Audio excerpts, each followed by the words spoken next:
the essential employees. Who's been essential during this pandemic? Where are my essential people? Yeah, here, right there. How are you essential, ma'am? Court interpreter. Court interpreter. Right? Someone's got to tell you why you're going to jail. Always essential. You were essential, sir? How were you essential? I'm a lawyer. A lawyer? So I'm guessing you guys know each other, right? Lawyers, they still had courts during the pandemic, right? Some things they didn't have school, but they still had court. The weed stores were still open during the whole, that was always, oh yeah, a couple fans, right? I remember when I moved to LA, weed was still medicinal, right? And then at one point, it became recreational. But now it's fucking essential. That's pretty soon it's going to be mandatory. In fact, look, and I'm not one of these conspiracy theorists, but I do think we could have beat COVID if we would all just been smoking marijuana, you know? Because we'd have been too paranoid to leave the house. All right, let's try that next pandemic. I don't know. I wanted to do essential work, you know, like I didn't want like to go back in history and be on like the wrong side. Like, what did you do during COVID, Kyle? I fought for justice for the husband of Carol Baskins. Right, so I wanted to do a little bit more than that. So I was like barely essential. I did deliveries, which was barely essential. Okay. Oh, thanks, some fans. Great. Oh, thank you. Not quite the same, you know, level as a lawyer, maybe, right? But let's be honest. How many times did you need a lawyer this pandemic? How many times do you need Postmates? No offense, sir. You know, I looked at it like service, though, because there were people all through LA with conditions like asthma, you know, diabetes, and it was my job to make sure they got their Marlboro Lights.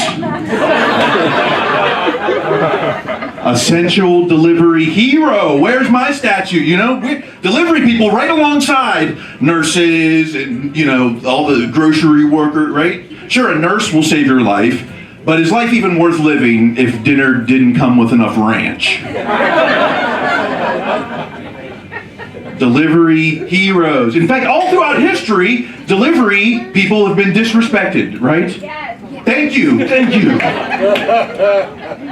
Think back to the Revolutionary War. We don't honor our delivery hero. Who's your favorite delivery hero from the Revolution?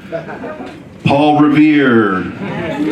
Right? He delivered the warning, right? The British are coming over. Hide the drugs.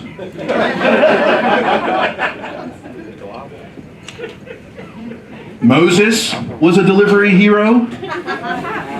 Took him 40 years to make one drop, okay? Not our best. But our first, maybe, you know?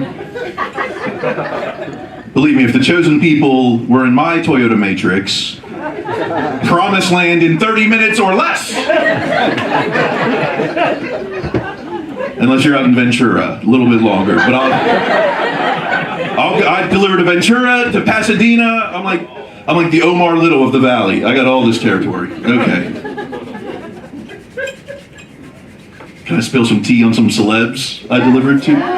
Okay, I delivered to Joe Jonas and Sophie Turner, right? The singer, lawyer, right? The singer, okay. Joe Jonas and Sophie Turner live in this $13 million house in Encino, which I was like, Encino? I thought that would have been all of Encino. No, just one place in Encino. And there's a security guard. That's how you know it's someone, like security guard in Encino. Come on, this ain't Chick-fil-A. Come on. And I go up there and I'm like, I want to meet Joe, so I tell the security guard, I need to see the ID, please, which is total bullshit, right? But they bought it. They called up, like, we need the ID.